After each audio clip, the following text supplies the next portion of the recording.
ಭಾಗ್ಯಕ್ತಿರೋದು first time. So ತುಂಬ ಖುಷಿ ಆಗ್ತಿದೆ. ನಾನು ಕೂಡ ಕಾತುರದಿಂದ ಕಾಯ್ತಾ ಇದ್ದೀನಿ ಟಾಂಗಾ ಸವಾರಿಗೆ.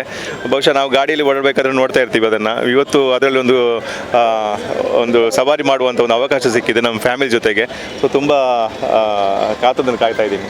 ಇದು ಒಂದು ಉತ್ತಮವಾದ ಕೆಲಸ. ಬಿಕಾಸ್ ನಾವು ಈಗ ನಮ್ಮ ಆಚಾರ ವಿಚಾರ ಉಡುಗೆ ತೊಡುಗೆ ಏನಿದೆ ಅದಕ್ಕೆ ಒಂದು ದೊಡ್ಡ ಮಟ್ಟದ ಒಂದು ಸಹಾಯ ಆಗುತ್ತೆ ಮುಂದಿನ ಪೀಳಿಗೆಗೆ.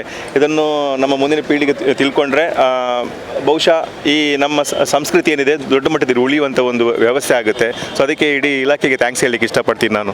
ಹೌದು, ನಾನು ಮೊದಲು ಬಂದಿದ್ದೀನಿ, ಆದರೆ ಫ್ಯಾಮಿಲಿ ಜೊತೆ ಫಸ್ಟ್ ಟೈಮ್ ಬರ್ತಾ ಇರೋದು. ಬಂದಿಲ್ಲ, ಫಸ್ಟ್ ಟೈಮ್ ಬರ್ತೀನಿ. ಯುವ ದಸರಾ ಅದೆಲ್ಲ ಅಟೆಂಡ್ ಮಾಡಿದ್ದೀನಿ.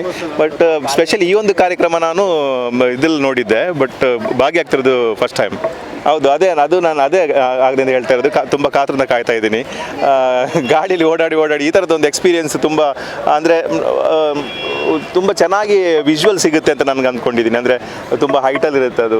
ಸೊ ನಾನು ಕಾಯ್ತಾ ಇದ್ದೀನಿ. ಈಗ ಅದೆಲ್ಲ ಹಳೆ ಕಟ್ಟಡಗಳಿದ್ದೀನಿ, ಅದರ ಬಗ್ಗೆ ಮಾಹಿತಿ ಹಾಗೂ ಎರಡರ ಬಗ್ಗೆನೂ ಟಾಂಗಾ ಸವಾರಿ ಎರಡರ ಬಗ್ಗೆನೂ ತುಂಬ ಕಾತುರದಿಂದ ಕಾಯ್ತಾ ಇದ್ದೀನಿ. ಮುಂದೆ ಅದೇ ಅಕ್ಟೋಬರ್ 2ಕ್ಕೆ ಚಾಪ್ಟರ್ 1 ಕಾಂತಾರ ಚಾಪ್ಟರ್ ರಿಲೀಸ್ ಆಗ್ತಾ ಇದೆ.